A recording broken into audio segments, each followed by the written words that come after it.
Well, welcome back to the Timeline Rant. So today I'm installing my wood burning stove. It's made by the Tiny Wood Stove Company. I'll show you which one I have.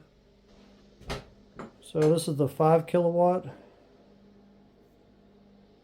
I still need to bolt the upper section to the lower section, but I need to install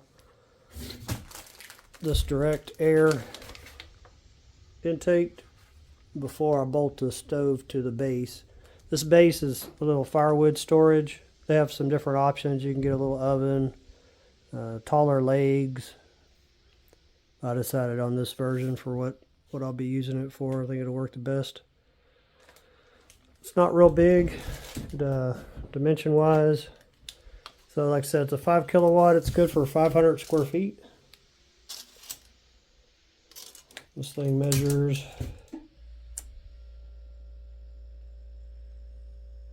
15 3/8. Right at 12 in the center, it curves out a little bit. 12 5/8. And with the wood storage stand from the floor to the top, it's about 34 3/4 inches. So as far as parts, this is a breakdown of the parts of it.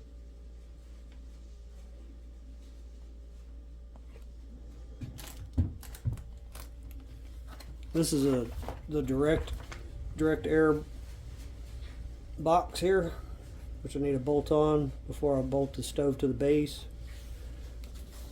This is the flue flange right here.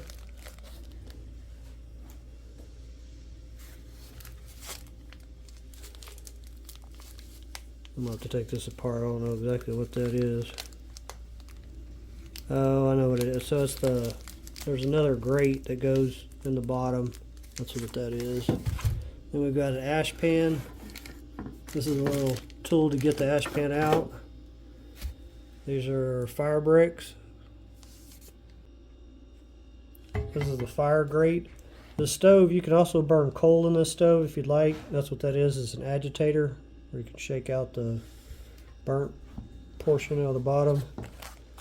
This is the baffle for the stove. That's pretty much it that comes with the stove. You know, that direct air intake is an upgrade. I thought it would be better. I like the idea of the air coming from outside to feed the fire. So if not, what you end up doing is causing a little bit of a vacuum because the fire is trying to draw in air. And any little cracks around the windows and doors, it's going to be sucking cold air from outside in. So it's better to have that direct air where you don't have, it just stays a neutral pressure in here. So that's the reason I got that. Well, let me start putting this thing together.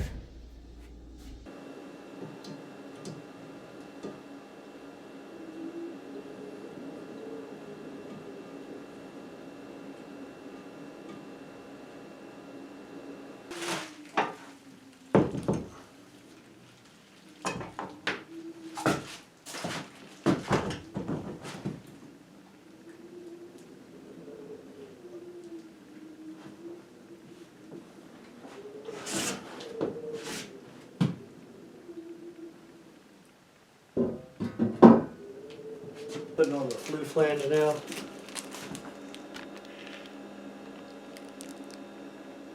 That's what it looks like. You can put this either on the top. You can either put it straight out the top, but that's going to really limit the cooking space or space you have to put something on top of it. So I'm going to do a rear exit on it.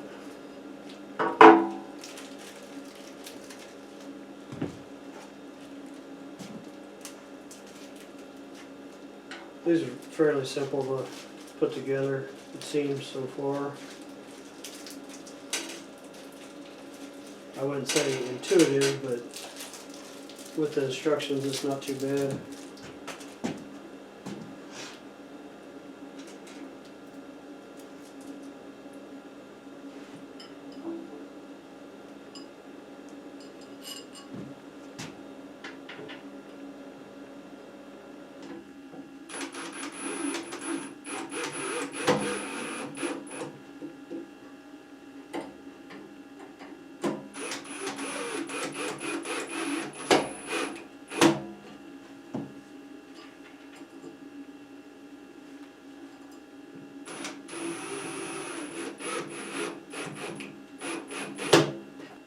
So this is a 5-inch flue out of this. I know it's an odd size. The Tiny Wood Stove Company carries everything you need for it.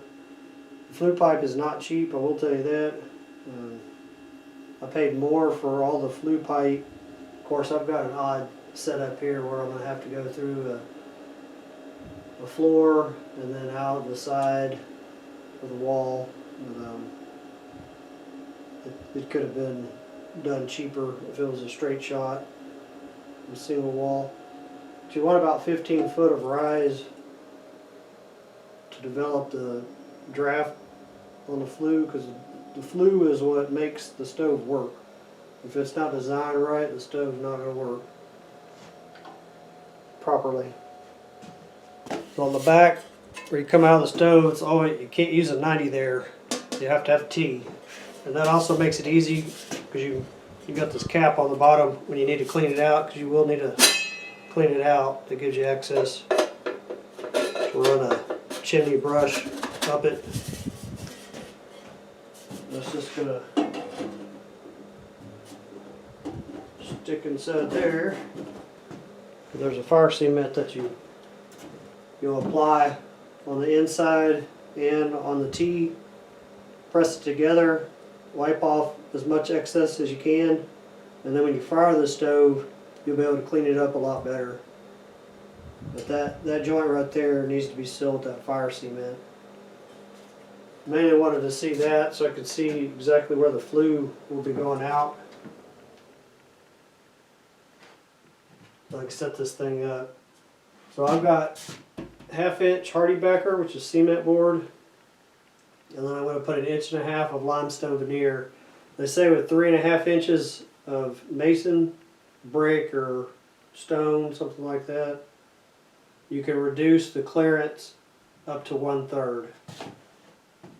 So that's what I'll be doing. The back clearance is 18 inches, or the flue, single wall flue is 18 inches anywhere around it. The stove itself is 18 inches from the back, 16 inches from the sides.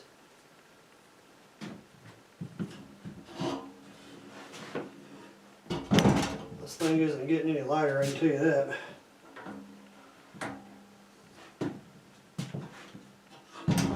So I'm going to put it cut a corner in there like that.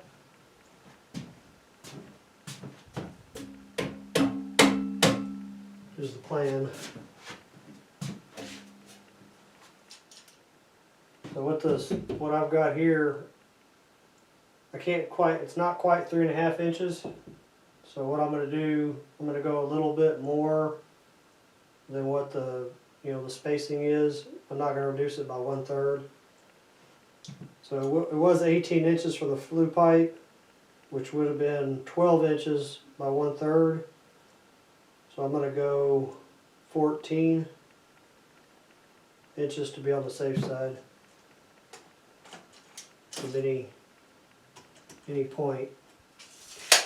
Just to come out some.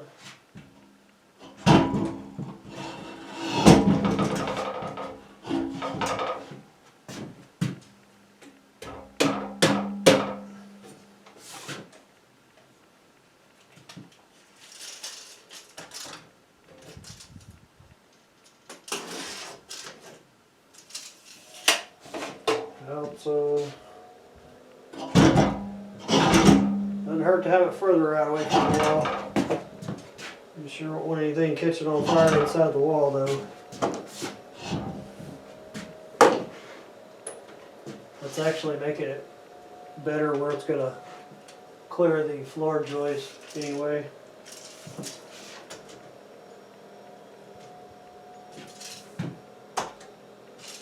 Yeah, it's going to be a nice little feature here in the building. On cold winter days, have a pot of water boiling on there for some coffee or tea.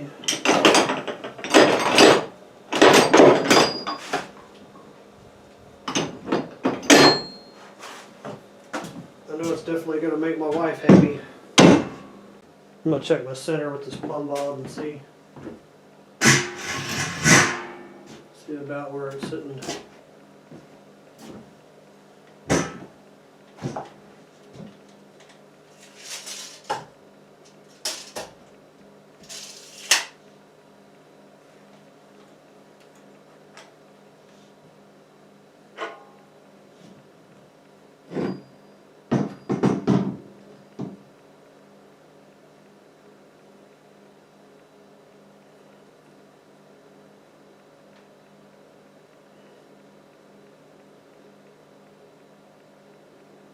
tell you what, that could be more centered between the floor joist right there.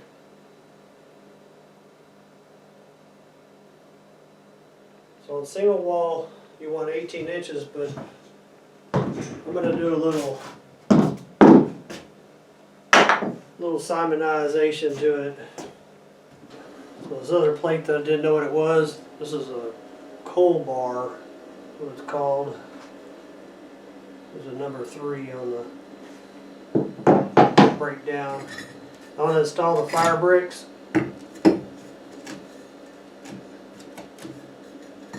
Looks like this fire brick comes with a factory airline crack in it. That's nice. It's not all the way through though. Guess we'll see how long it lasts, huh? So there's 2 on each side and they go vertically like this, beside each other.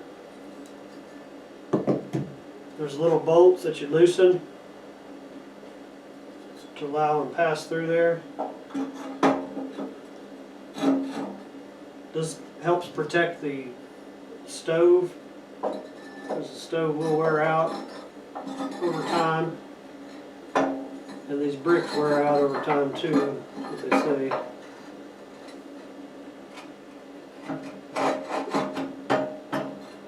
So I figured out the trick to getting the fire bricks in there. These are the bolts that you tighten down just finger tight to hold them in place once you get them in there. So this plate here bolts. I don't know if I'll be able to see it, but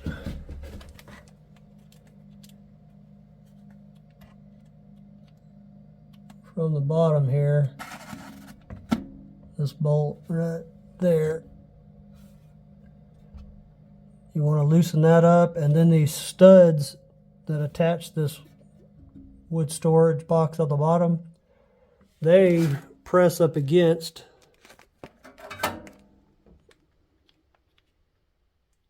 the bottom of this plate, and that's what was causing the top to go in. So once I figured out that, I would loosen those up and they went in there fairly easy after that.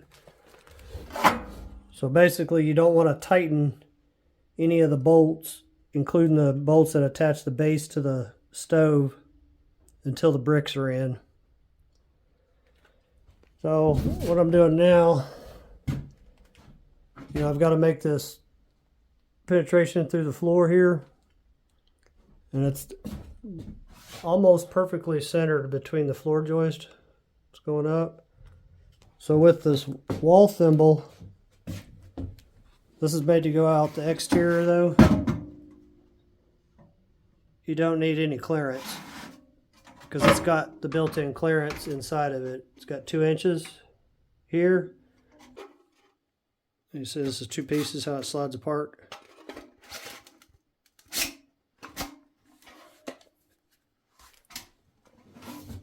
The shiny side will be would be your exterior. The flat black would be the interior. So I'm going to use this to do that floor penetration. This insulated pipe is what fits in here.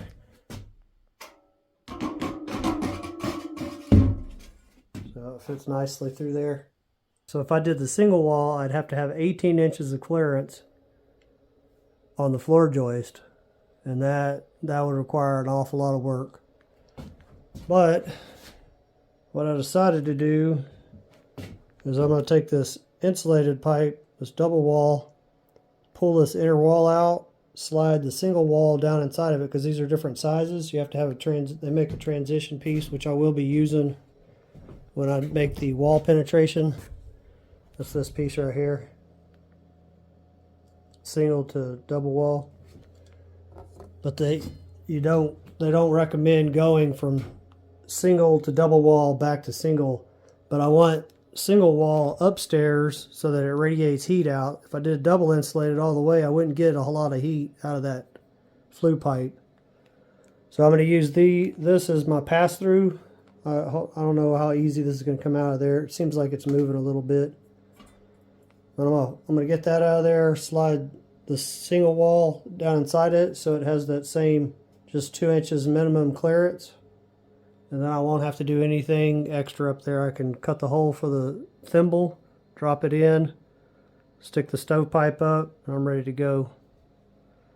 So that's what I'm going to be doing now. Just trying to get this piece out of this here so I can put the other one. It's a different size slightly. If you try to put the single wall down inside there, you see it won't fit inside the female hub of the double wall. So I'm going to do a little simonization to it.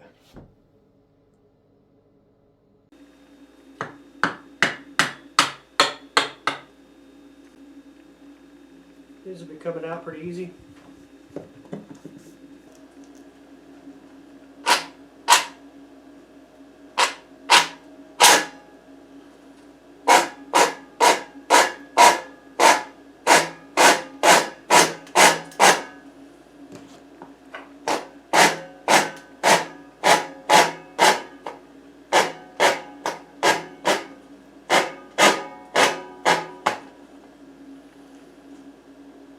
Now if the insulation just stayed in there, that would have been great.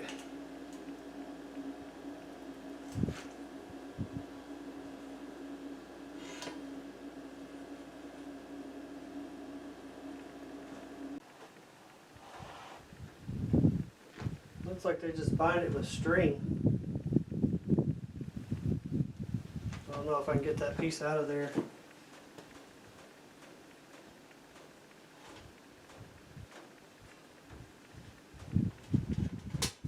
Looks like you have to put the insulation on the inner wall pipe and then slide it into the sleeve.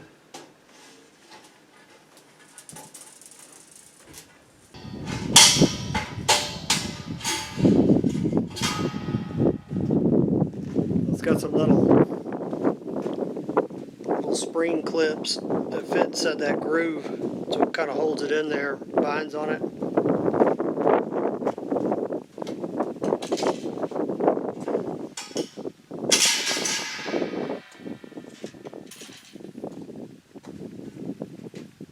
Get me some more string, insulate this single wall,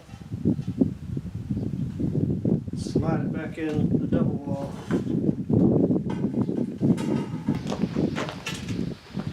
Things I do for a nice place in the desert. Yeah, some fancy string tying they did here.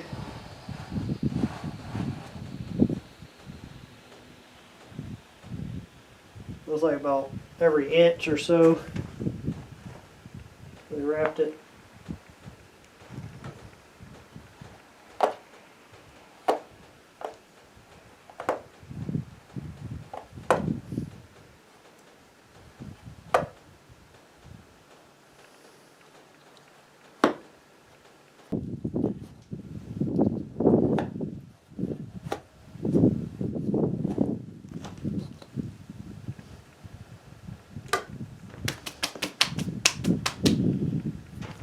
I'm gonna get me a mask. Not bothering me yet, but I'm sure it will.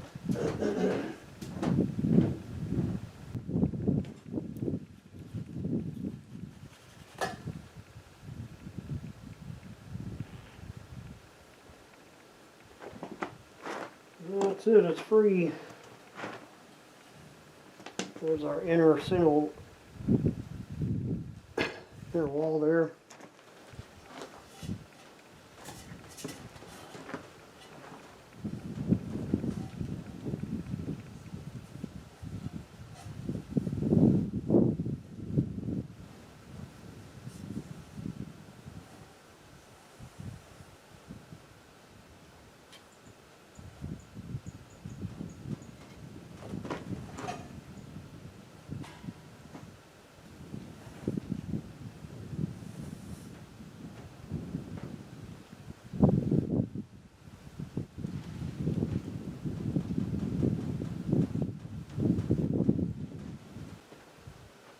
Want to do this for a living. Well, I think it looks as good as factory.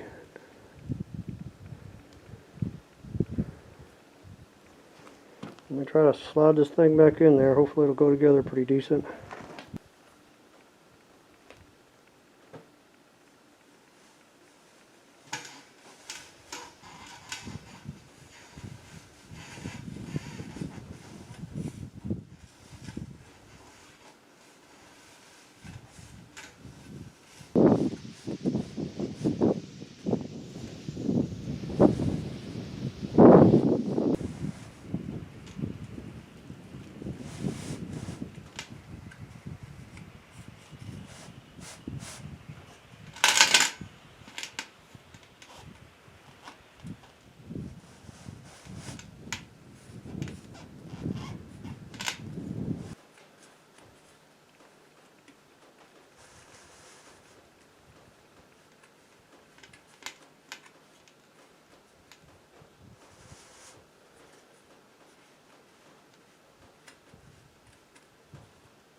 Factory to me.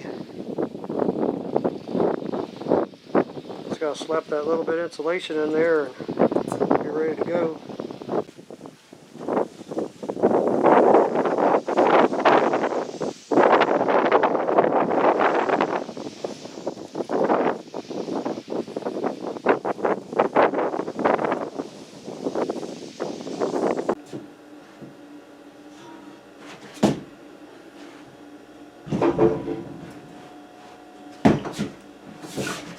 What this thing weighs with all the parts on it, it's pretty heavy.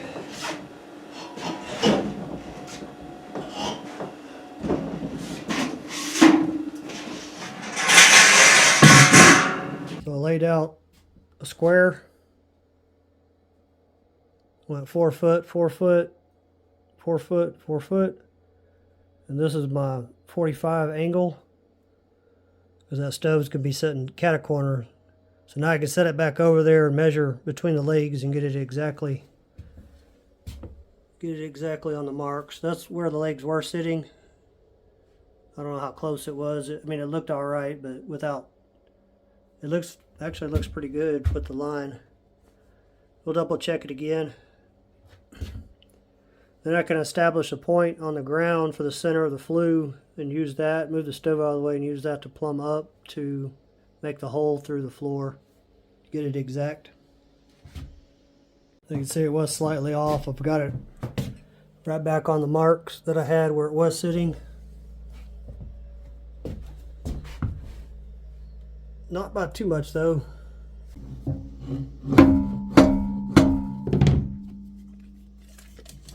Now it'll be perfect. 7 7/8.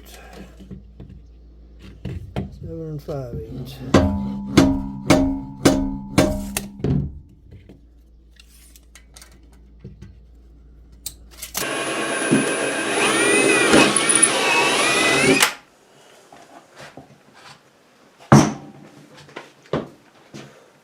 I'm just going to trace the thimble up there, and then I got a jigsaw to cut it.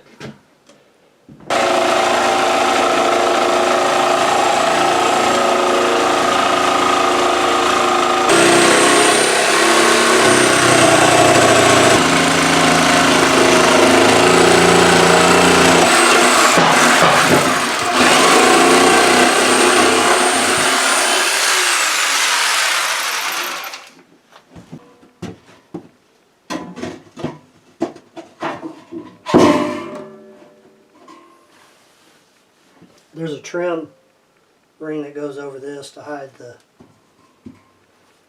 little tack welds. It's probably a MIG weld. Well, here we go. We got our floor penetration.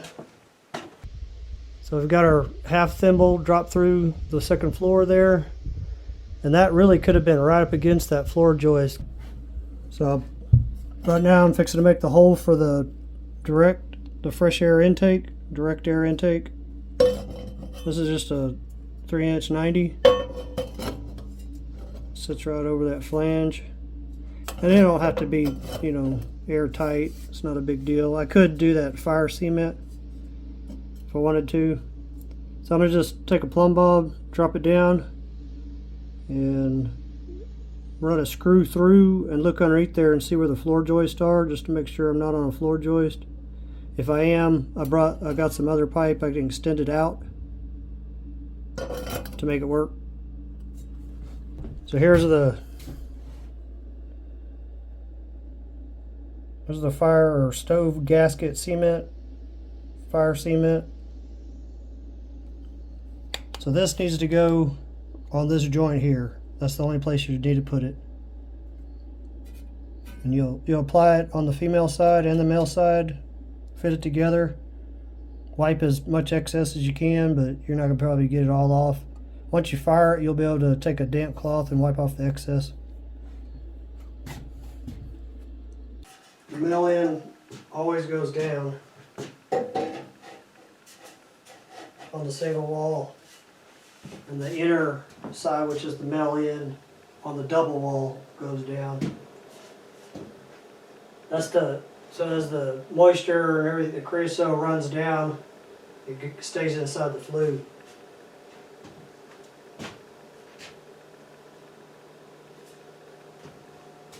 Alright, let's see how my Simonized piece works.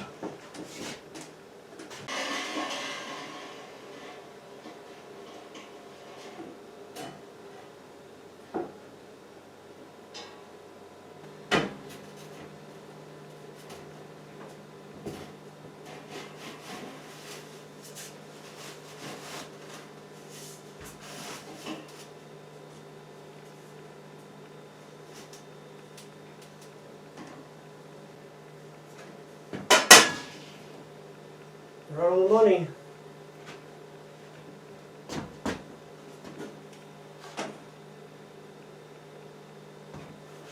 So where it's gonna turn out on the north facing side, and it needs to be 24 inches to the top of the pipe down from what they're going to consider combustible surface here. Drop it down 24 to the top.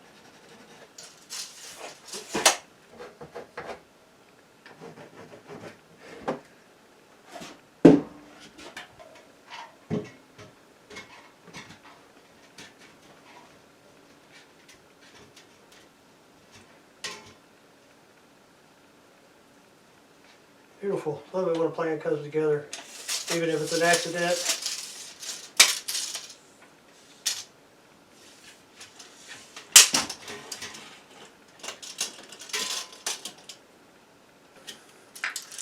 That'll give me about one section of single wall 90, and a little piece of single wall.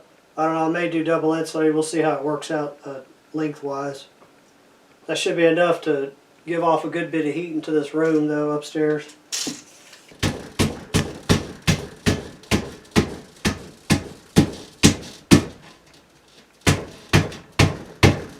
The middle's pretty sharp. Looks like it's going to cut right on through there.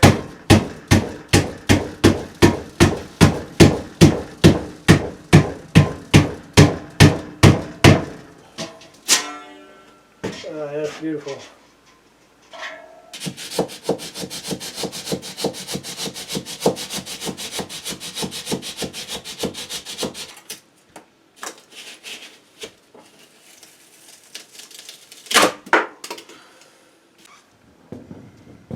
So there it is. Looks like a decent spot. I'll have this rib here to deal with. And that's a seam too. I should be able to cut it in place. I think it's got enough play to get my tin snips back there. Let's see.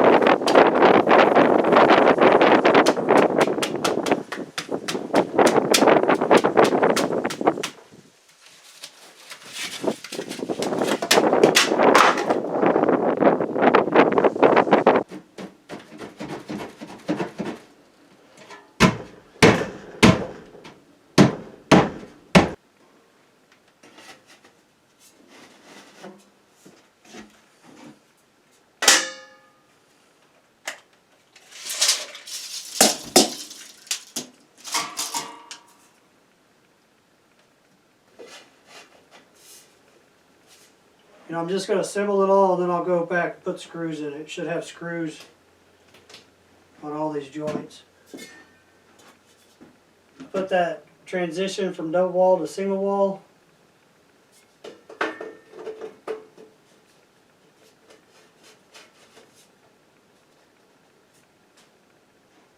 I just need to go outside and make sure that this has, when this T's on there, a distance away from the eave of at least 2 inches.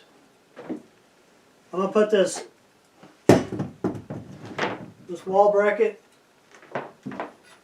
this will go up top. This will go up top on the eave. It's adjustable quite a bit. You can take it out about 9 inches. But that goes on the eave at the top, you know, right before the cap. And then at the bottom,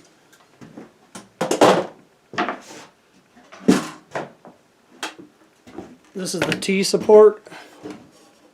This is the T support. So you'll bolt this to the wall, and then the T sits on top of that, and then your clean out cap will go on the bottom.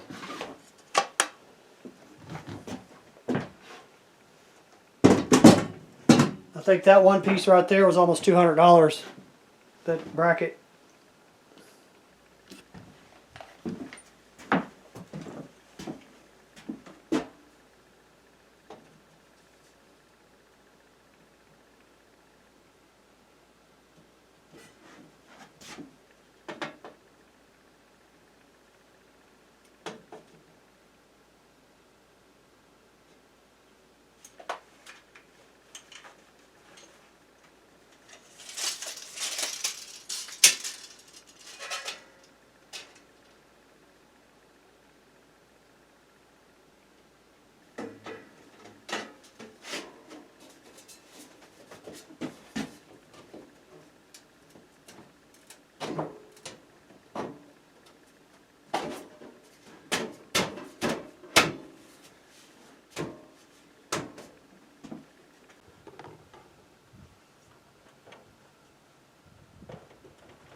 Well, I'm gonna have to call it a night. It's getting dark on me, as you can see. I don't like too much. I need to put the screws in all the single wall. I put the screws in there. I need to put fire cement right in here. There's the direct fresh air intake pipe to the floor. I'm just going to shove some tissue paper around it for now to keep the spiders from crawling through, the scorpions. Of course, I guess they can climb through inside the stove. Maybe I should shove something in the end of it for now. I don't know if I'll fire this thing up tomorrow. Tomorrow's my day to leave, so I just need to put the glass in it, put the screws in the single wall pipe. Let's go upstairs. So up here, as far as to fire it up, I just need to put screws in the joints up here. And then on the outside,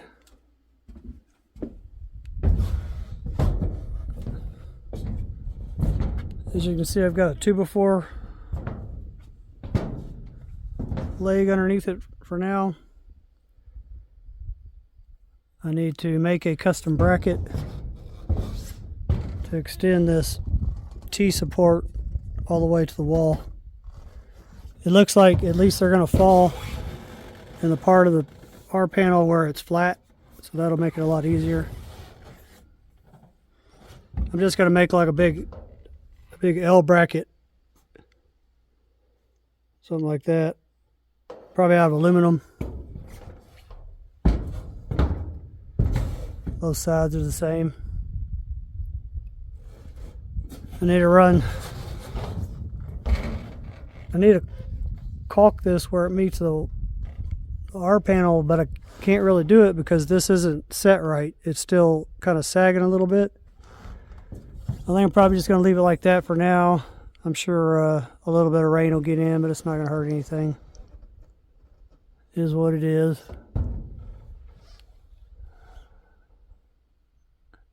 Yeah, almost there. So tomorrow I'll button up the loose ends that I can do here, and the rest of it I'll have to wait until I can get that bracket made. I want to put that fossilized limestone on the wall behind here and put those shelves. I'm going to put another one of those brackets like you saw outside at the top to clamp this portion here. And then downstairs I'll do the same thing. This gets another trim ring that covers that. This is supposed to attach to the wall, and then that trim ring goes over that. And you put high temperature silicone here. Well, I'm going to call it a day. Go cook my dinner. See you on the next one.